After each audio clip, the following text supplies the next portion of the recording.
ففروا الی اللہ، بھاگو اللہ کی طرف، پہلے بھی اللہ کے قریب ہیں، کہاں بھاگیں؟ بعض مفسرین کرام فرماتے ہیں من الشرک الی التوحید، شرک کو چھوڑو توحید کی طرف آ جاؤ۔ بعض مفسرین کرام فرماتے ہیں مما سوا، اللہ کے سوا سب کی محبت دل سے نکال دو، صرف اللہ کی محبت ہو، حاجت روائی والی، مشکل کشائی والی محبت ہو تو صرف اللہ کی محبت ہو۔ بعض مفسرین کرام فرماتے ہیں من الکفران الی الشکر، اور نہ شکریاں چھوڑ دو، شکر کرنے والے بن جاؤ، شکر کی طرف آ جاؤ۔ اور قاضی شمس الدین رحمۃ اللہ تعالیٰ اس کی کیا تفسیر کرتے ہیں؟ استاد جی نے بتایا، قاضی صاحب فرماتے ہیں رحمۃ اللہ تعالیٰ ففروا الی اللہ، اے من اللہ الی اللہ، پہلے بھی اللہ کے پاس ہو پھر بھاگو اللہ کی طرف۔ کیا مطلب؟ پاکستان میں بھی تم اللہ کے پاس ہو، ہندوستان میں بھی اللہ کے پاس ہو، یمن میں بھی اللہ کے پاس ہو، شام میں بھی اللہ کے پاس ہو، سندھ میں بھی اللہ کے پاس ہو، ہند میں بھی اللہ کے پاس ہو، لیکن ففروا الی اللہ، بھاگو کوشش کر کے، بچتیں کر کے آؤ بیت اللہ میں، حج بیت اللہ کرو۔ یہ ہے جی ففروا الی اللہ۔ تو میں عرض کر رہا تھا والشفع الحمدللہ وکفی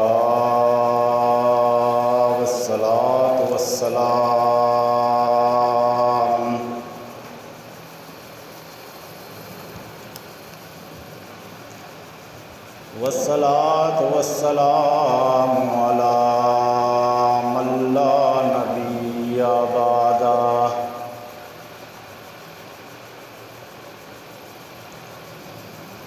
وعلی آلہ وأصحابہ وأزواجہ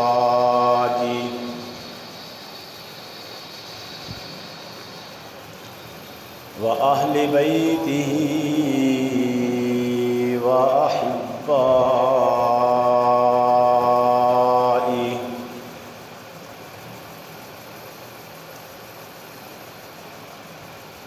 اما بعد فاعوذ باللہ من الشیطان الرجیم،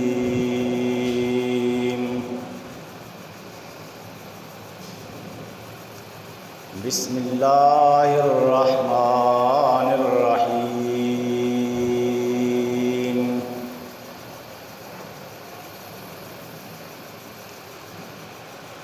والفجر وليال عشر، والشفع والوتر، قال النبی صلی اللہ تعالی علیہ وسلم،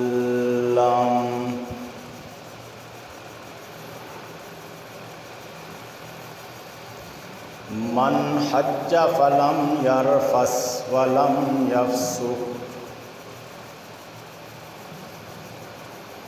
رجع کیوم ولدتہ امہ،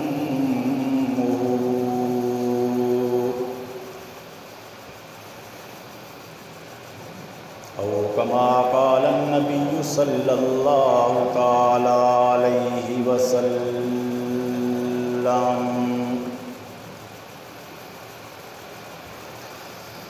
سبحان ربک رب العزت عما یصفون،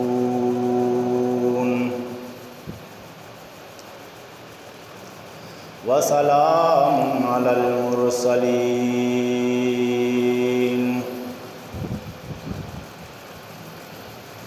والحمد للہ رب العالمین۔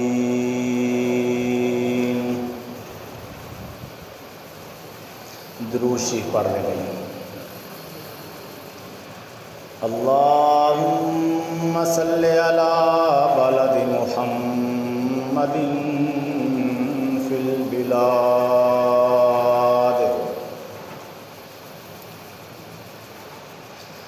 وصلی علی قبر محمد فی القبور،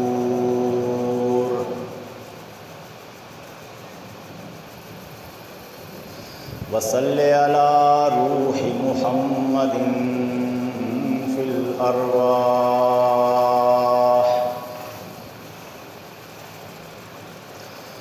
وصلی علی جسد محمد فی الاجساد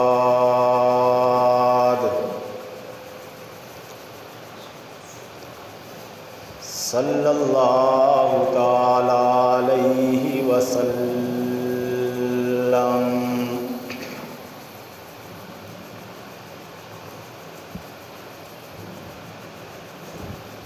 یہ دنیا جگہ جی لگانے کی نہیں ہے،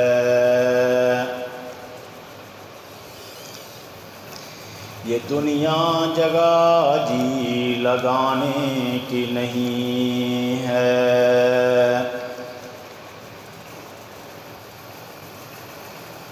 عبرت کی جگہ ہے تماشا نہیں ہے،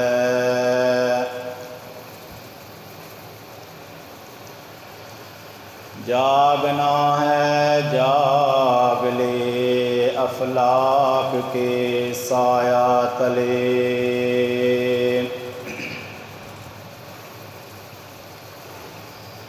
جاگنا ہے جاگ لے افلاک کے سایہ تلے،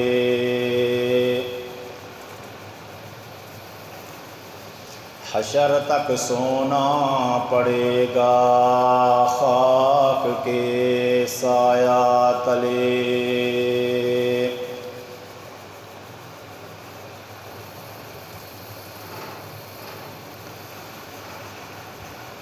محترم المقام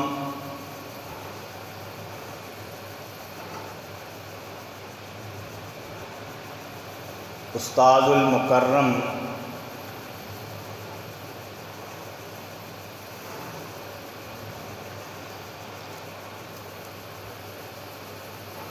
شیخ التفسیر والحدیث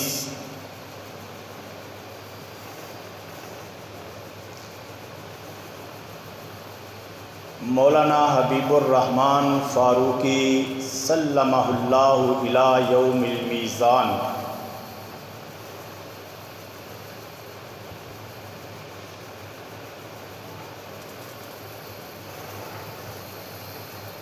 گلشن فاروقی جامعہ دار التوحید و سنہ کے دیگر اساتذہ کرام،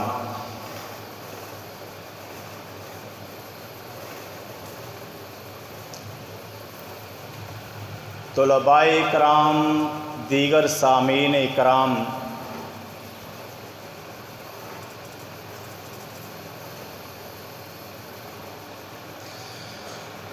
جمعۃ المبارک کے مبارک موقع پر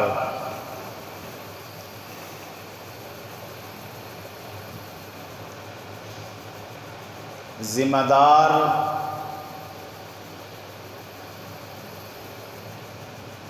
ممتاز سٹیج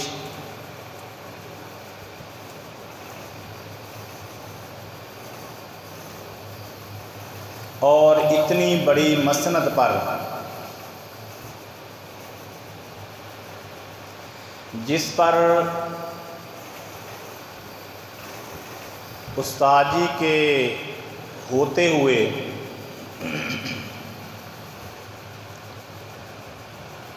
کسی مقرر کسی خطیب کی ضرورت تو نہیں رہتی،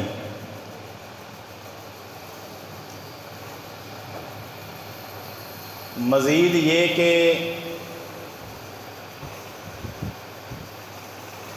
فاروقی برادران نے پھر اس اسٹیج کو عملاً 4 چاند لگائے ہیں۔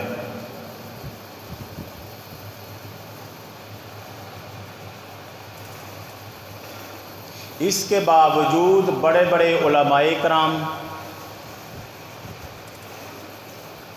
بڑے بڑے شیوخ، اساتذہ کرام، اولیاء کرام وقتاً فوقتاً رونق افروز ہوتے رہتے ہیں۔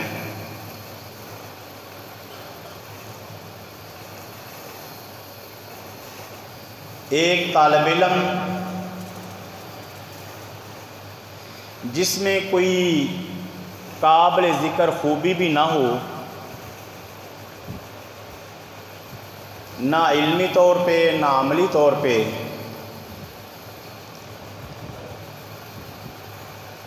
اس کا جمعۃ المبارک کے موقع پر حاضر ہونا یقیناً اللہ کا فضل، اس کی رحمت اور استاد محترم کی شفقت اور محبت کا وہ بحر بے کراں ہے جس کا کوئی کنارہ نہیں ہے۔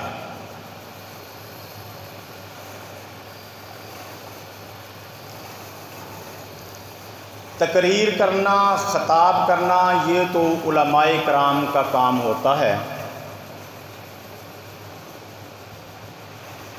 طالب علم تو زیادہ سے زیادہ اپنے استاد محترم کو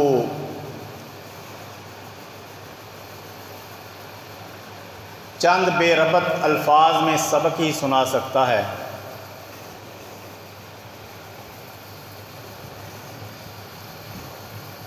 اس لیے ان چند گزارشات میں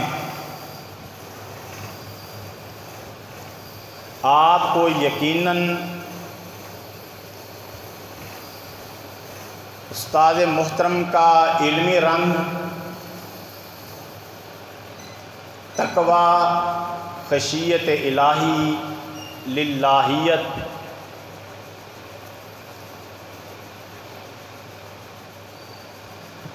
استاد مولانا عطاء الرحمن فاروقی صاحب کا انداز خطابت جو بظاہر سادہ سا ہے لیکن بڑا دل نشین ہے، دل میں اترتا چلا جاتا ہے۔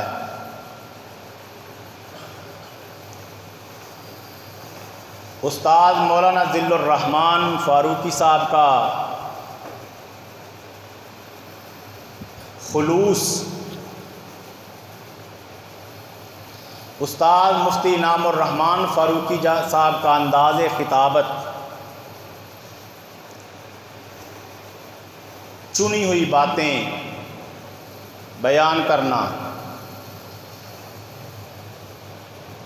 استاد مولانا عبد الرحمن فاروقی صاحب کا اخلاص آپ کو نہیں ملے گا۔ لیکن اتنی بات عرض کروں کہ یہ جو چند گزارشات ہیں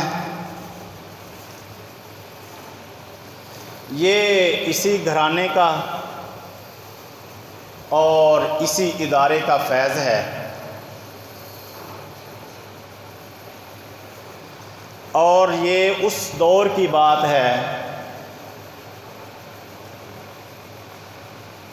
جب استاد مولانا عطاء الرحمن صاحب چھوٹے سے تھے اور عصر کے بعد خصوصاً کبھی رات کو بھی چھٹی کرنے کے بعد ان کو کھلانے کا موقع ملتا تھا۔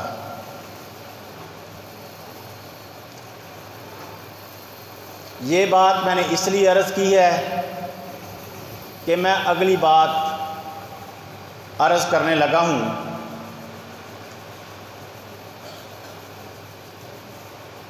کہ مولانا عطاء الرحمن فاروقی صاحب کے ساتھ مجھے ایک فطرتی محبت ہے۔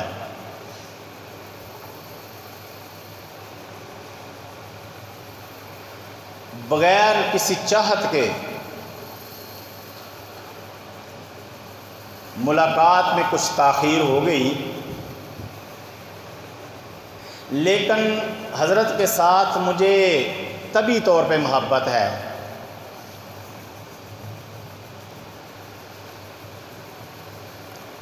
مولانا ذل الرحمن، مولانا عبد الرحمن برادران، ان کے ساتھ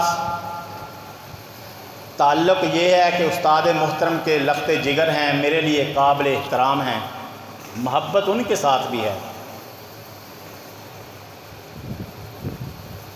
اور مفتی انعام الرحمان کے ساتھ محبت کی نہیں جاتی، بلکہ اللہ نے ان کو اتنی صلاحیتیں عطا کی ہیں جن سے آپ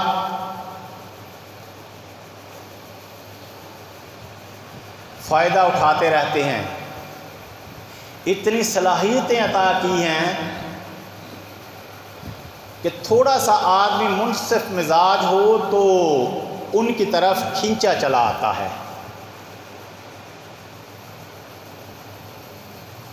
بہرحال یہ تو حضرات فاروقی برادران کے ساتھ ایک دلی تعلق ہے، اور دل کے حالات کو اللہ کے سوا کوئی نہیں جانتا.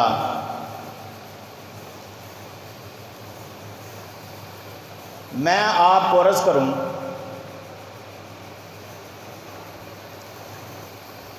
کہ یہ فیض اسی ادارے کا ہے.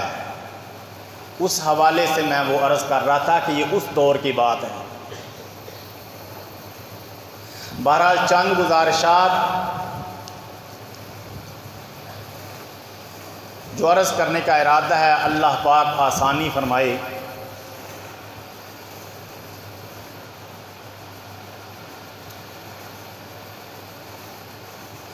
اسلامی مہینوں کے اعتبار سے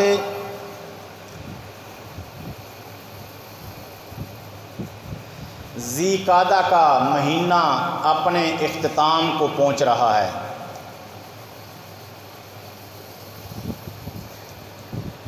تھوڑی سی بات عرض کروں کہ یہ موبائل وغیرہ نہ استعمال کریں، آپ توجہ کریں. باتیں تو ایک طالب علم کی ہیں، لیکن انشاءاللہ آپ کو رنگ استاد محترم کا کچھ نہ کچھ نظر آئے گا. آپ توجہ کریں. ذی قعدہ کا مہینہ اپنے اختتام کو پہنچنے والا ہے. ذو الحج کا مہینہ شروع ہونے والا ہے.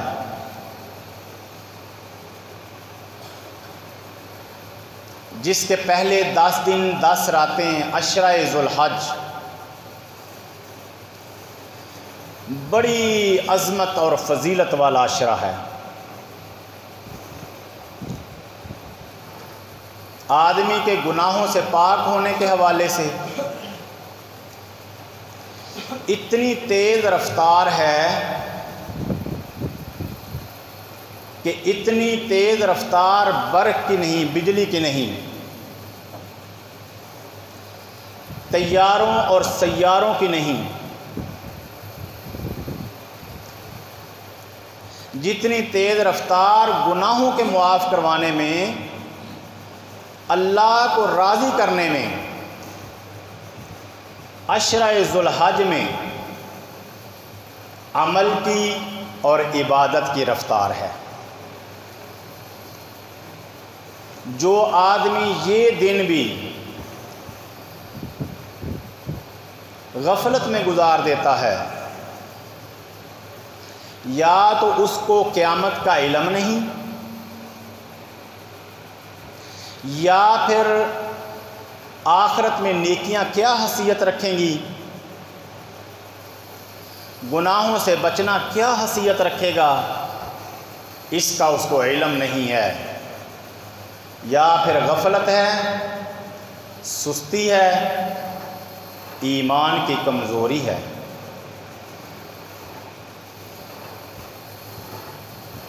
دیکھیں میرے آقا علیہ الصلاۃ والسلام نے کیا بیان فرمایا.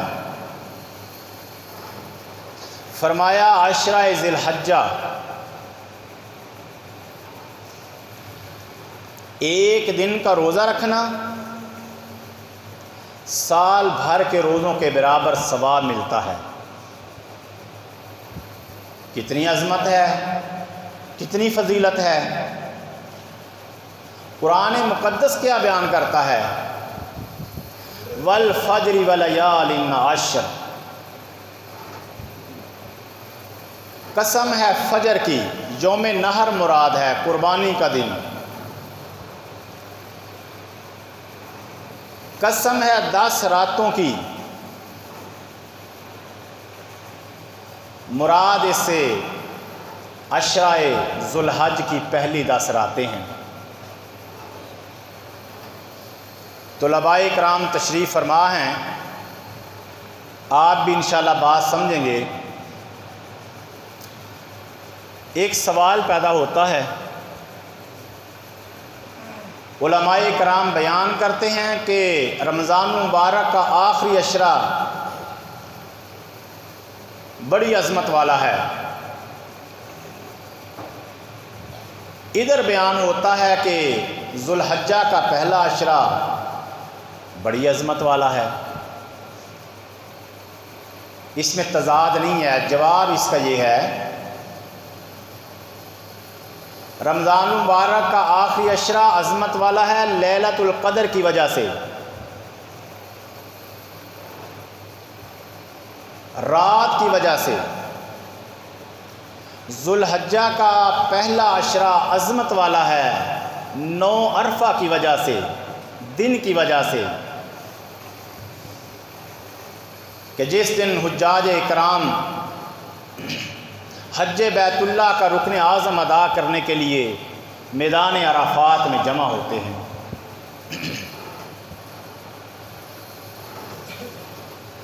لیکن یہ بات ذہن میں رکھیں، یہ سارے اعمال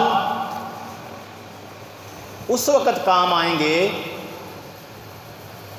جب عقیدہ توحید ہوگا۔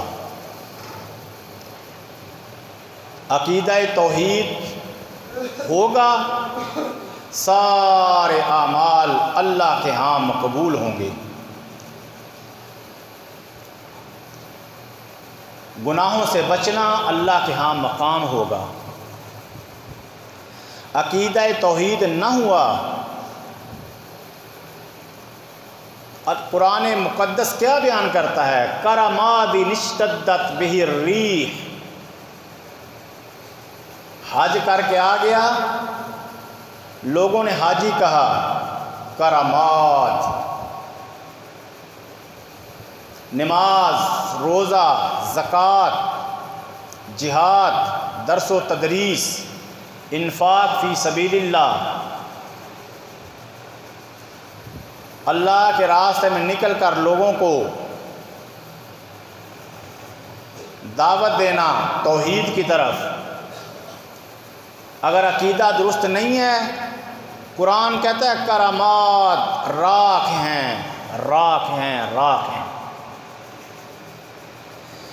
لیکن موحد آدمی چھوٹا سا عمل کرتا ہے، اللہ کے ہاں وہ بھی مقبول ہو جاتا ہے۔ الیہ یصعد الکلم الطیب والعمل الصالح یرفعہ۔ آپ دیکھیں کہ عقیدہ توحید کتنا ضروری ہے۔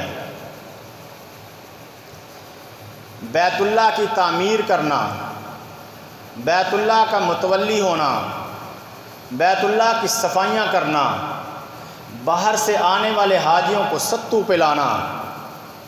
ہم تو ترس گئے، اگر زندگی میں موقع مل جاتا ہے بیت اللہ میں حاضری کا، کوئی بیت اللہ کے اندر جانے دے ہمیں، وہ بیت اللہ کے اندر جاتے، صفائیاں کرتے، بیت اللہ کی تعمیر انہوں نے کی، لیکن کوئی عمل اللہ کے ہاں قبول نہیں ہے، اس لیے کہ عقیدہ توحید نہیں ہے۔ اور عقیدہ توحید میں توحید کے چاروں گوشوں کا ہونا ضروری ہے۔ اللہ کا وجود ہے، اللہ ہر چیز کا خالق ہے، اللہ ہی مدبر الامور ہے، عبادت کے لائق بھی اللہ ہی ہے۔ اور شرک کی چاروں قسموں سے کوئی شرک کی قسم نہیں ہونی چاہیے، نہ شرک فی العلم ہو، نہ شرک فی التصرف ہو، نہ شرک فی الدعا ہو، اور نہ شرک فی العبادت ہو۔ آپ توجہ کریں، ہم جنازہ پڑھتے ہیں، بہت بڑا عمل ہے جنازہ پڑھنا۔ جنازے میں 4 تکبیریں ہیں، امام کہتا ہے اللہ اکبر، پہلی تکبیر ہے، یہ شرک فی العلم کی نفی ہو رہی ہے۔ کیسے؟ یہ جو سامنے میت پڑی ہے، یہ جوانی میں چلا گیا، یہ بڑھاپے میں چلا گیا، یہ بچپن میں چلا گیا، اس کو شاگردوں کی ضرورت تھی، اس کو استادوں کی ضرورت تھی، اس کی اولاد کو ضرورت تھی، اس کی خامد کو ضرورت تھی، اس کی بیوی کو ضرورت تھی۔ اللہ یہ اس حالت میں چلا گیا، ہم سمجھتے ہیں کہ نہیں جانا چاہیے تھا، لیکن یہ چلا گیا، یہ سارا تیرے علم میں ہے اور کوئی نہیں جانتا کہ اس میں حکمتیں کیا ہیں۔ اس لیے ہم تیری تعریف کرتے ہیں، سبحانک اللہم، اللہ تو پاک ہے محتاجیوں سے، کمزوریوں سے، بیماریوں سے، اولاد سے، مشورے سے، کسی کے زور اور زبردستی سے اللہ تو پاک ہے۔ اسی طرح اللہ تو غلط فیصلوں سے بھی پاک ہے۔ یہ اس حالت میں چلا گیا جس حالت میں دنیا والے سوچتے ہیں کہ اس کی ضرورت تھی، اس میں حکمتیں کیا ہیں تو ہی جانتا ہے۔ اس لیے سبحانک اللہم ہم ثنا پڑھتے ہیں۔ امام دوسری تکبیر کہتا ہے اللہ اکبر، یہ شرک فی تصرف کی نفی ہے، کیونکہ اگر اللہ کے سوا کسی کو یہ حیثیت حاصل ہوتی تو وہ نبی علیہ السلام کو ہوتی۔ جب اللہ کے سوا نبی علیہ السلام کو بھی یہ حیثیت حاصل نہیں ہے تو پھر ہم غائبانہ حاجات میں نبی علیہ السلام کو نہیں پکارتے، بلکہ ہم تو آپ کی ذات پر درود شریف پڑھتے ہیں، اللہم صلی علی محمد، اور وہ بھی اللہ تیری بارگاہ میں گزارش کرتے ہیں کہ تو اپنی شایان شان اپنے پیغمبر پر رحمت نازل فرما۔ اور تیسری تکبیر یہ شرک فی الدعا کی نفی ہے، کیونکہ غائبانہ حاجات میں سننے والا صرف ایک اللہ ہی ہے۔ قرآن کہتا ہے لو دعوت الحق، اسی کے لیے حق کی پکار، اسی کے لیے سچی پکار، اس لیے اللہ ہم تجھے ہی پکارتے ہیں، اللہم اغفر لحینا و میتنا۔ اور چوتھی تکبیر جنازے میں یہ شرک فی العبادت کی نفی ہے۔ کیسے؟ اللہ یہ جو میں نے جنازہ پڑھا ہے نا، رشتہ داروں کو دکھانے کے لیے نہیں پڑھا، کسی پہ احسان کرنے کے لیے نہیں پڑھا ہے، یہ جو میں نے عبادت کی ہے خالص تیری رضا کے لیے کی ہے، کیونکہ عبادت کے لائق صرف تیری ہی ذات ہے۔ تو جنازے کی چاروں تکبیروں میں شرک کی چاروں قسموں کی نفی ہو رہی ہے۔ تو میں عرض کر رہا تھا کہ عقیدہ توحید کا ہونا اتنا ضروری ہے کہ نیکی تب قبول ہوگی جب عقیدہ توحید ہوگا، گناہ سے بچنا تب قبول ہوگا جب عقیدہ توحید ہوگا،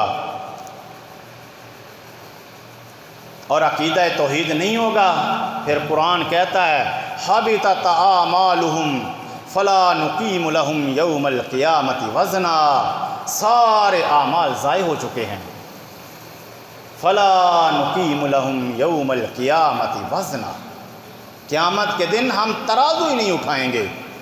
سوال پیدا ہوتا ہے کہ ظاہراً تو زیادتی اور ظلم ہے کہ اللہ ترازو تو اٹھا، آخر انہوں نے بیت اللہ کی تعمیر کی، حاجیوں کو ستو پلائے، نمازیں پڑھیں، اذانیں پڑھیں، بڑے بڑے نیکی کے کام کیے، اللہ ترازو تو اٹھا۔ فرمایا ترازو دکاندار وہاں اٹھاتا ہے جہاں ایک طرف وٹے پڑے ہوں، ایک طرف سودا پڑا ہو، ادھر تو سودا ہے ہی نہیں سرے سے۔ کیوں؟ ان کے اعمال راکھ بنے، شرک کی ہوا آئی، بدعت کی ہوا آئی، اڑا کے لے گئی ہے، اس لیے فرمایا فلا نقیم لہم یوم القیامت وزنا، ہم قیامت کے دن ترازو ان کے لیے قائم ہی نہیں کریں گے۔ عقیدہ توحید اتنا ضروری ہے۔ اور یہ بات ذہن میں رکھیں کہ نیکی کرنا تو عبادت ہے، گناہ سے بچنا بھی عبادت ہے۔ طلباء کرام بیٹھے ہیں، عرض کروں کہ عبادت کی دو قسمیں ہیں، امتثالیہ کرنے میں عبادت ہے، اجتنابیہ بچنے میں عبادت ہے۔ امتثالیہ نماز پڑھ رہا ہے عبادت ہے، روزہ رکھنا عبادت ہے، زکوٰۃ ادا کرنا عبادت ہے، اور اجتنابیہ کہ شراب سے بچ رہا ہے یہ بھی عبادت ہے، اور گناہوں سے بچ رہا ہے تو یہ بھی عبادت ہے۔ میرے آقا علیہ الصلوۃ والسلام نے کیا بیان فرمایا؟ قال النبی صلی اللہ تعالی علیہ وسلم اتق المکارم تکن عابد الناس،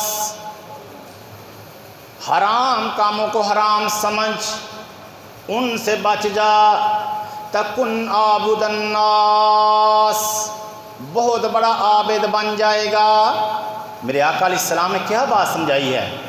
فرمایا اتق المکارم تکن عابد الناس، جو کرنے میں عبادت ہیں وہ عبادت مکمل نہیں ہوگی جب تک گناہوں سے نہیں بچے گا۔ ایک آدمی نماز پڑھ رہا ہے، ساتھ جھوٹ بھی بول رہا ہے، سخاوت کر رہا ہے، رزق حرام بھی کما رہا ہے، حج بیت اللہ کر رہا ہے، دھوکہ بھی دے رہا ہے، یہ کرنے والی عبادت اس وقت تک مکمل نہیں ہوگی جب تک گناہوں سے نہیں بچے گا۔ اس لیے فرمایا اتق المکارم تکن عابد الناس، حرام کاموں کو حرام سمجھ ان سے بچ جا، فائدہ یہ ہوگا کہ بہت بڑا عابد بن جائے گا۔ گناہوں سے بچنا آخرت میں تو فائدہ ہوگا، دنیا میں بھی برکات ہوتی ہیں۔ کیسے؟ اللہ مستجاب الدعوات بنا دیتا ہے، مشکلات کو آسان کر دیتا ہے۔ قرآن کہتا ہے وَمَن يَتَّقِ اللَّهَ يَجْعَل لَّهُ مِنْ أَمْرِهِ يُسْرًا، جو اللہ سے ڈر گیا بڑی مشکلات میں پھنس جاتا ہے، لوگ سمجھتے ہیں کیسے نکلے گا، اللہ فرماتے ہیں یجعل لَّهُ مِنْ أَمْرِهِ يُسْرًا، ہم اس کے لیے آسانیاں پیدا کر دیتے ہیں، مشکلات سے نکلنے کا راستہ پیدا کر دیتے ہیں۔ کیسے؟ چلے میں تفصیل میں جائے بغیر اشارہ کرتا ہوں۔ میرے آقا علیہ السلام نے فرمایا 3 نوجوان تھے، طوفان آیا، غار میں چلے گئے، پتھر گرا، راستہ بند ہو گیا، 2 آدمیوں نے اپنے وہ عمل اللہ کے سامنے پیش کیے جو کرنے میں عبادت ہیں، اور ایک آدمی کھڑا ہوا، اس نے وہ عمل پیش کیا جس کو چھوڑنے میں عبادت ہے۔ اس نے عرض کیا اللہ تو جانتا ہے کہ میں ایک گناہ پہ قادر تھا، قابل بھی تھا، لیکن میں نے محض تیری رضا کے لیے وہ گناہ چھوڑ دیا تھا، اللہ تیری بارگاہ میں میرا عمل قبول ہے، ہمیں نکلنے کا راستہ دے دے۔ فرمایا کہ نوجوان باہر آ گئے، اور قیامت والے دن کیا فائدہ ہوگا؟ میرے آقا علیہ الصلوۃ والسلام نے فرمایا جی قال النبی صلی اللہ تعالی علیہ وسلم یوم لا ظل الا ظلہ، اس دن کوئی سایہ نہیں ہوگا سوائے عرش الہی کے سائے کے، یوم لا ظل الا ظلہ، نہ کوئی لنٹر ہوگا سائے والا، نہ کوئی سائبان ہوگا سائے والا، نہ کوئی دیوار ہوگی سائے والی، نہ کوئی درخت ہوگا سائے والا، یوم لا ظل الا ظلہ۔ اللہ فرمائے گا 7 شخصوں میں سے اس شخص کو بھی بلا لو، میرے عرش کے نیچے اس کو جگہ دے دو، جو گناہ پہ قابل بھی تھا، قادر بھی تھا، لیکن اس کی زبان پہ جاری تھا انی اخاف اللہ، اللہ سے ڈرتا ہوں، یہ گناہ نہیں کرتا، یہ فائدہ ہوتا ہے۔ تو بات وہی ہے، عقیدہ توحید ہوگا تو پھر نیکی کرنا بھی ثواب ملے گا، گناہ سے بچنا بھی اللہ کے ہاں مقام ہوگا۔ تو میں عرض کر رہا تھا جی والفجر ولیال عشر، قسم ہے فجر کی، قسم ہے 10 راتوں کی، والشفع والوتر، قسم ہے جفت کی، مراد اس سے یوم نحر ہے، اور قسم ہے تا کی، مراد اس سے 9 عرفہ ہے۔ عرفہ کا دن، جس دن حجاج اکرام اللہ کے دربار میں میدان عرفات میں حاضر ہوتے ہیں، میرے آقا علیہ السلام نے فرمایا کہ اللہ پاک فرشتوں میں بطور فخر فرماتے ہیں کہ دیکھو میرے بندے دور دراز سے سفر کر کے اپنے آپ کو مشقت میں ڈال کے مال خرچ کر کے میرے دربار میں حاضر ہوئے ہیں، فرشتوں گواہ رہو میں نے سب کو معاف کر دیا ہے۔ کہہ دو سبحان اللہ۔ بڑے خوش قسمت ہیں جن کو زندگی میں حج بیت اللہ نصیب ہو چکا ہے، بڑے خوش قسمت ہیں جن کو اس سال نصیب ہو رہا ہے، بڑے خوش قسمت ہیں وہ بھی جو آئندہ سالوں میں حج بیت اللہ کریں گے۔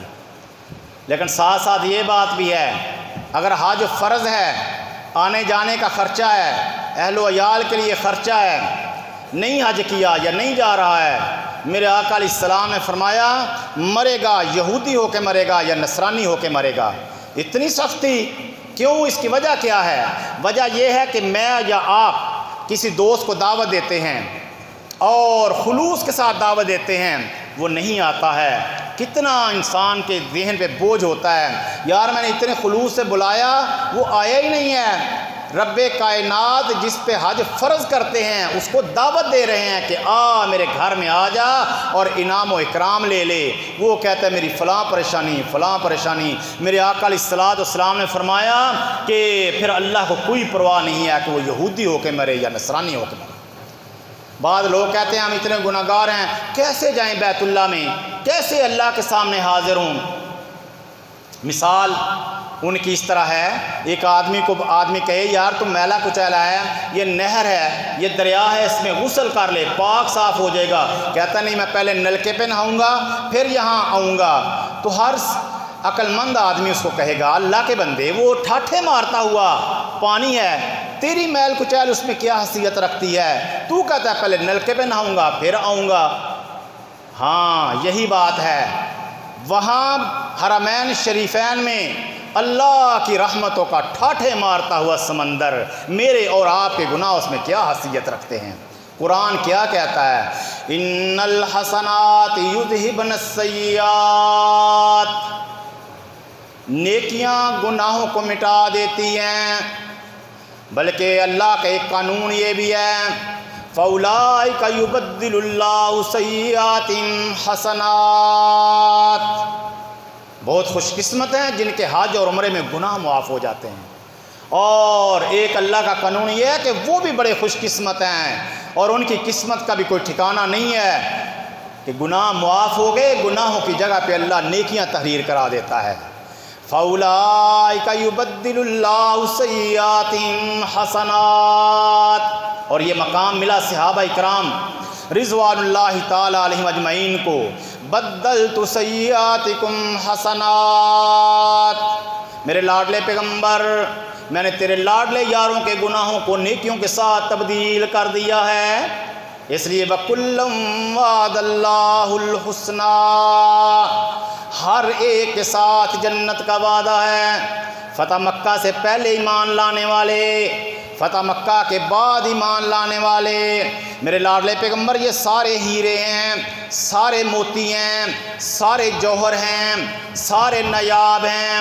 میرے لاڈلے پیغمبر وَإِذَا جَاءَكَ الَّذِينَ يُؤْمِنُونَ بِآيَاتِنَا فَقُلْ سَلَامٌ عَلَيْكُمْ، جب یہ آئیں نا، چاہے فتح مکہ سے پہلے ایمان لانے والے ہیں چاہے فتح مکہ کے بعد ایمان لانے والے ہیں، جب آپ کے خدمت میں آئیں فَقُلْ سَلَامٌ عَلَيْكُمْ، ان کو کہنا تم پہ سلام ہو، سلام علیکم۔ طلباء کرام بیٹھے ہیں، استاد محترم نے بتایا تھا کہ ایک تنوین تعظیم کے لیے ہوتی ہے، ایک تنوین تحقیر کے لیے ہوتی ہے، یہ تنوین تعظیم کے لیے ہے۔ میرے لاڈلے پیغمبر سلام علیکم، کوئی یمن سے چلا رہا ہے، کوئی شام سے چلا رہا ہے، کوئی قریب سے چلا رہا ہے، کوئی دور سے چلا آ رہا ہے، ابھی آپ کے پاس نہیں پہنچے، جبرائیل امین پہلے پہنچ گئے، میرے لاڈلے پیغمبر فَقُلْ سَلَامٌ عَلَيْكُمْ، جب آپ کہیں گے سلام علیکم وہ سمجھ جائیں گے یہ سلام عظمت والا سلام ہے، عظمتوں والے رب کا سلام ہے۔ استاد جی یہاں فرماتے ہیں کہ سلام علیکم یہ جنت کا سلام ہے، تو اشارہ کر دیا یہ صحابہ اکرام دنیا میں پھر رہے ہیں لیکن یہ جنتی لوگ ہیں، اس لیے فرمایا فقل سلام علیکم۔ وجہ کیا ہے؟ ایک چھوٹی سی وجہ میں عرض کرتا ہوں، پھر انشاءاللہ آگے چلتے ہیں۔ اپنے وقت میں انشاءاللہ بات کو سمیٹنے کی میں کوشش کرتا ہوں۔ وجہ یہ ہے، میرے لاڈلے پیغمبر، میں نے ان کو صبح کو آزمایا، رات کو آزمایا، میں نے میدان جنگ میں آزمایا، حالت امن میں آزمایا، سفر میں آزمایا، حضر میں آزمایا، بھوک دے کر آزمایا، دشمن کا خوف مسلط کر کے آزمایا۔ میرے لاڈلے پیغمبر، جو تو نے ان کی تربیت کی ہے، جو تو نے ان کو سبق یاد کروایا ہے کہ مانگنا ہے تو صرف ایک اللہ سے مانگنا ہے، میرے پیارے پیغمبر یدعون ربہم بالغداۃ والعشی یریدون وجہا، آپ ان کے قریب بیٹھے ہیں، آپ دور ہیں، یہ اپنے گھروں میں ہیں، یہ سفر میں ہیں، یہ پریشانی کی حالت میں ہیں، یہ خوشی کی حالت میں ہیں، حالت جنگ میں ہیں یا امن کی حالت میں ہیں، جب بھی انہیں ضرورت پڑتی ہے مانگتے ہیں تو صرف مجھ ہی سے مانگتے ہیں، کبھی مجھ سے بدظن ہو کر، کبھی دل چھوٹا کر کے، کبھی رب سے ناراض ہو کر یہ المدد یا رسول اللہ نہیں کہتے ہیں، آپ سے مدد نہیں مانگتے ہیں، یا رسول اللہ صلی اللہ علیہ وسلم ہماری فلاں ضرورت پوری کیجئے، نہیں یہ پکارتے ہیں تو صرف اللہ کو پکارتے ہیں۔ مجھے ان کی ادا اتنی پسند ہے، اتنی پسند ہے، انہوں نے آپ کا پڑھایا اس سبق اتنا یاد کیا، فَقُلْ سَلَامٌ عَلَيْكُمْ، جب آئیں نا تو ان کو کہنا سلام علیکم، یہ جنت کا سلام ہے، یہ جنتی لوگ ہیں، ان کو سلام کہنا۔ تو میں عرض کر رہا تھا فَأُولَئِكَ يُبَدِّلُ اللَّهُ سَيِّئَاتِهِمْ حَسَنَاتٍ، گناہ معاف ہو جاتے ہیں، اللہ گناہوں کی جگہ پہ نیکیاں تحریر کرا دیتا ہے۔ مجھے استاد جی کا ایک شعر یاد آ رہا ہے، میں آپ کو سنانے لگا ہوں، آپ پوری توجہ کریں۔ کسی آدمی نے اسی چیز کو ذہن میں رکھ کر عاجزی کی انتہا کر دی، اس نے کیا کہا؟ الہی لست للفردوس اولا ولاک والا نار الجحیم وہب لی توبۃ واغفر ذنوبی انک انت العزیز الکریم۔ اللہ مجھے پتہ ہے جنت نیک لوگوں کا ٹھکانہ ہے، جنت میں تو حور و غلمان رہتے ہیں، جنت میں تو انبیاء جائیں گے، صدیقین جائیں گے، شہداء و صالحین جائیں گے، نیک لوگ جائیں گے۔